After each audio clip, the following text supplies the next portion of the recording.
They thought they captured a human. What they didn't realize was they'd just brought a virus into their war machine. Not one that eats flesh. One that studies, adapts, and tears you apart from the inside out. His name was Cole Rayner.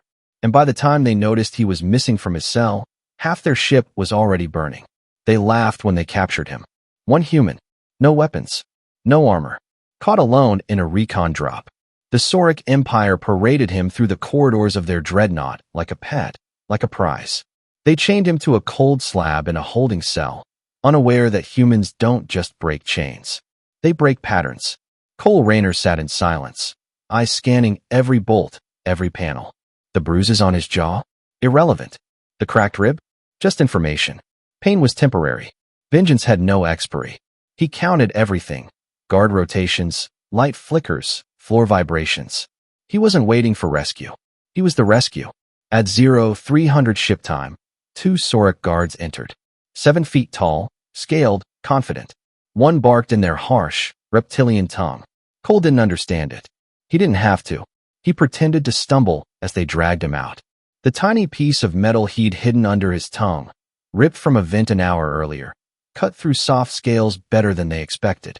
The first guard gargled on its own blood before it hit the floor. The second turned too slowly. Cole slammed his elbow into its throat, disarming it, and used the alien's own shock baton to cave in its chest plate. No words. No hesitation. Just calculated violence. 2 down. He stripped the overcoat from one of the corpses. Too big, but useful. The baton clipped to his back. A reprogrammed stun cuff went into his pocket. He became a shadow, moved like a whisper, thought like a saboteur. By 0330, he was in engineering. 2 Sorrak technicians worked with their backs to the entryway. One got a baton to the spine. The other turned, frozen with fear. You understand Earth language? Cole asked. The alien nodded slowly. You're going to help me ruin this ship. I'll be killed, the alien stammered. You'll die either way, Cole said coldly. But help me, and maybe you die on a ship that's free. And just like that, the Ravage started bleeding. Systems glitched. Doors refused to open. Life support cycled erratically. Armories sealed and backup weapons shorted. No one knew what was happening. By the time Command noticed the missing prisoner, he was already 10 steps ahead. He lit the lower decks on fire and let the chaos spread. To every alien slave he passed, tortured, broken, forgotten, he said just one thing. If you want out, follow the explosions. And they did. He didn't just escape. He started a mutiny. And when the Earth warship Vengeance finally arrived hours later, they didn't find a prisoner. They found a man who'd already won. The Vengeance entered the system in silence. No fanfare, no diplomatic warning, no attempt at stealth. Just a clean cut through subspace, like a scalpel through skin. Captain Lien watched the Sorrak dreadnought Ravage on screen, drifting awkwardly, lights flickering, weapons offline. Status? She asked. Lieutenant Wren tapped the console. They're not firing. Internal power spikes all over. Looks like damage from inside. We're not detecting any escape pods launched. No external battle. None. It's like they're fighting themselves. Lien narrowed her eyes. He's alive. In the Sorrak command deck, Supreme Warden Grash bellowed orders no one followed. The command net was a mess. Crew members had gone dark. Fires in Deck 13. Explosions in Hangar 2. The ship's AI now responded in human standard, not Sorrak high code. That cursed prisoner had rewritten their systems. No outsider should have been able to do that. No human should have had that kind of access. Grash turned as a security officer stumbled in, armor scorched, bleeding.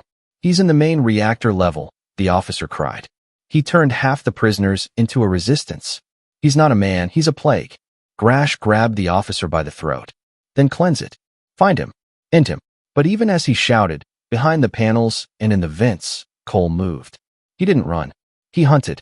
Every ambush was precise. Every hallway he crossed gained more allies. Ferric insectoids carrying stolen rifles. Quran brutes tearing doors off hinges.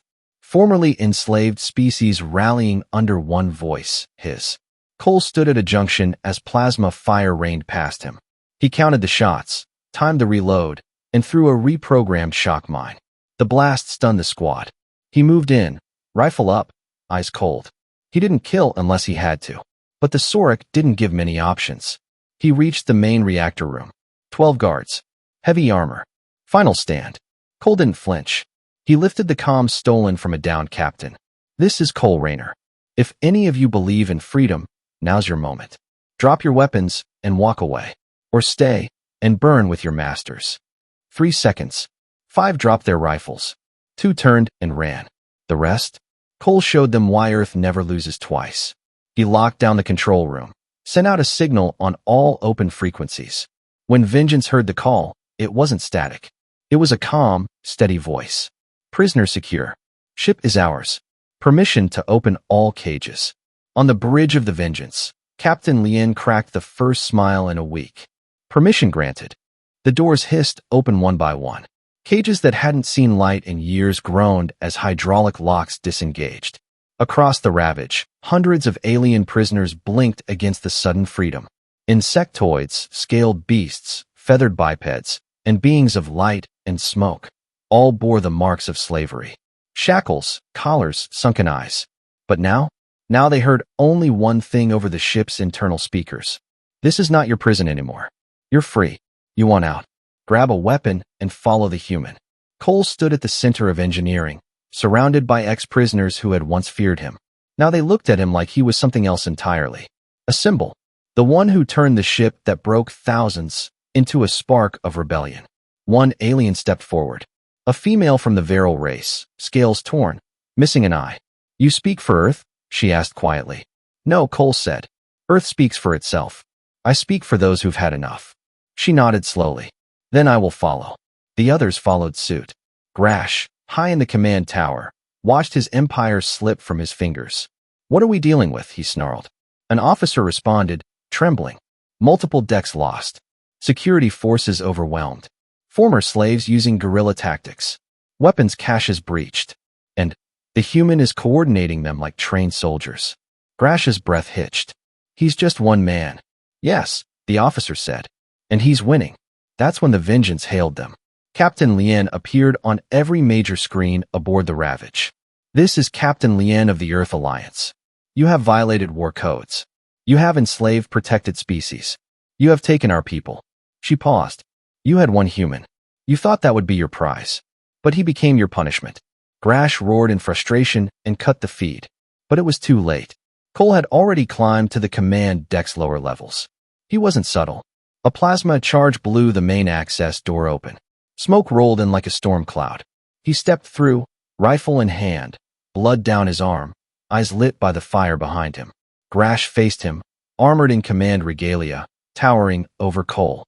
You think this is victory? The warden spat. You are one. We are thousands. Cole stepped closer, slowly. Then it's not a fair fight, he said. For you. They clashed. Grash lunged, claws like blades. Cole ducked under, fired twice. One to the leg, one to the joint under the arm.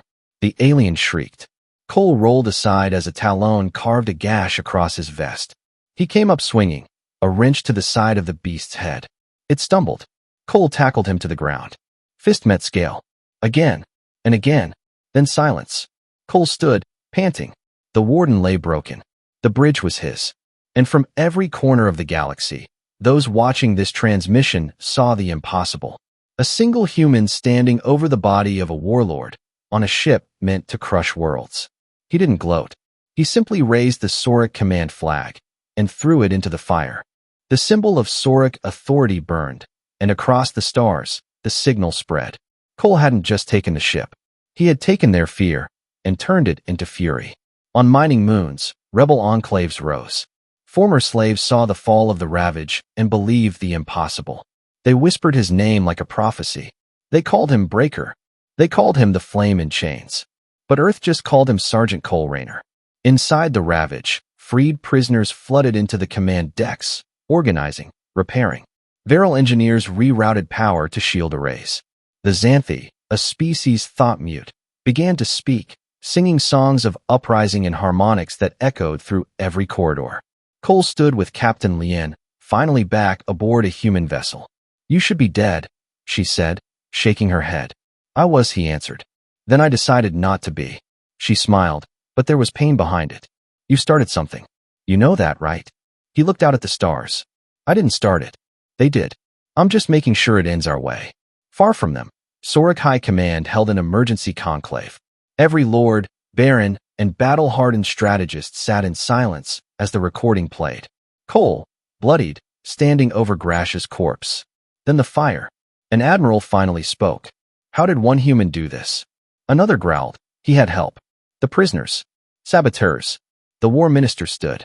No, you don't understand. He made them believe. He turned victims into warriors. He didn't escape. He conquered. There was silence again. Then one cold command. Find him. Kill him. Burn the systems that harbor him. But it was too late. Cole wasn't hiding. He had already sent a message to every enslaved world under Sorrak chains. 3 words. We are coming. The uprising wasn't a battle. It was a spark. From the outer asteroid colonies to the dark tunnels of Ghoul. 7. Everywhere the Sorrak had oppressed, the flames of rebellion rose. And at the center of every transmission, every whispered plan, and every hopeful eye, was the story of one human. Cole Rayner. His name echoed like thunder in the hearts of the broken. A man who had been chained, tortured, forgotten, and who answered by taking the warlord's throne and lighting it on fire. The Earth Alliance didn't hold him back. They followed him. The Vengeance led the first strike fleet. But it wasn't just Earth ships. The freed Viral joined with plasma skimmers. The Koran fielded battle carriers made from repurposed mining rigs. The insectoid Svel emerged from hiding in stealth vessels no radar could catch. Cole stood on the bridge of the Ravage, now repaired and repainted. He refused to rename it. Let them remember the warship meant to enslave. Let them see it fly Earth's flag. Captain Lien stepped up beside him. They're going to throw everything at us now. We hit them too hard. He nodded. Then we hit back harder. A tactical officer called out. Sorrak fleet incoming. 72 ships. Multiple dreadnoughts. It's their first fleet. The crew quieted. Even the veterans held their breath. Cole didn't blink. Open channel. A moment passed. The screen lit up with the scarred face of Sorrak High Commander Zal. You are a virus, Zal spat. You will be erased. Your race will be made to kneel. Cole leaned in. His voice was calm. Cold. I knelt once. In your prison. That was the last time. He cut the channel. Fire all batteries. No retreat. The void exploded into war. And it was not one-sided. The rebels fought like demons. The Ravage led the charge, shields glowing blue from Viral tech, weapons spitting plasma and kinetic fire. Earth's AI-guided missiles weaved through the Sorrak blockade. Every freed ship that went down took 3 enemies with it. Cole boarded 2 dreadnoughts personally. His legend grew with every step he took. Some Sorrak soldiers dropped their weapons at the sight of him. Others fired and died just as quickly. By the end of the day, the first fleet was shattered. And humanity? Humanity stood not as saviors, but as the storm that would never be caged again.